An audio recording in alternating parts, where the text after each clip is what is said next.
My name's Jeff Gammage. I wrote a book called China Ghosts. Hey, China Ghosts. Do you want to tell them what the book is about, sweetie? Me.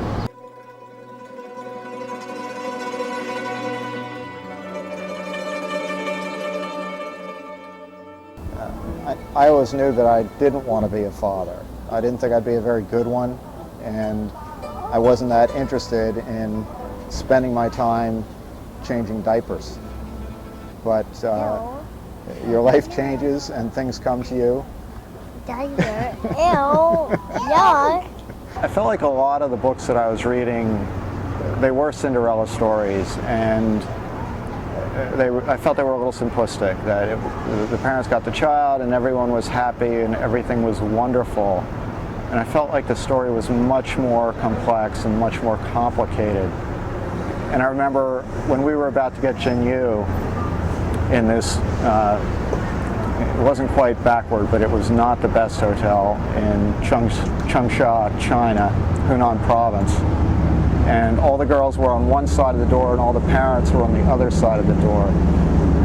And it was so clear to me what a terrible moment this was going to be for my daughter, that while it was the happiest thing for me and the best thing that had ever happened to me, she was about to be swept away from everything she ever knew. And it just sort of imbued the whole experience. It was very bittersweet. It's very hard to go and take a girl out of her culture, to take her language, to take her people, to take the smells and sights of her homeland, to be part of that and to play a role in that.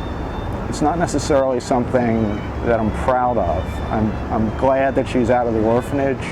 I'm glad that she is better off, but there's a real loss there, and I wanted to try to acknowledge that. I wanted to try to acknowledge what was taken from her in coming to this country.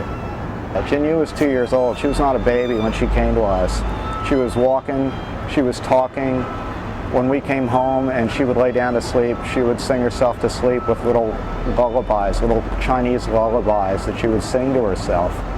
And that's gone now, and I feel sad about that she has lost that.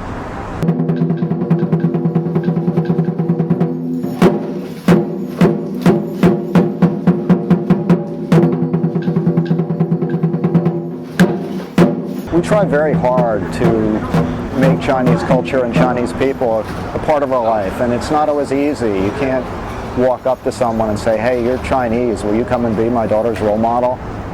But we try to take part in cultural events. Jinyu attends a kung fu school in Chinatown, and through that we have regular contact with families. We've made close friends.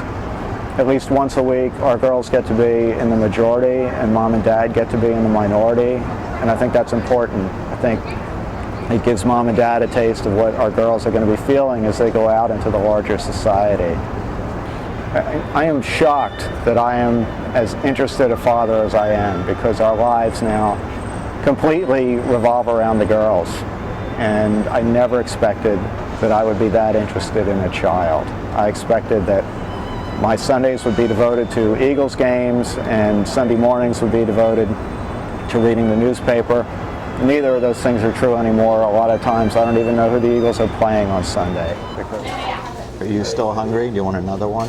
Do you want another one? Yeah, I'm very hungry. I thought you were.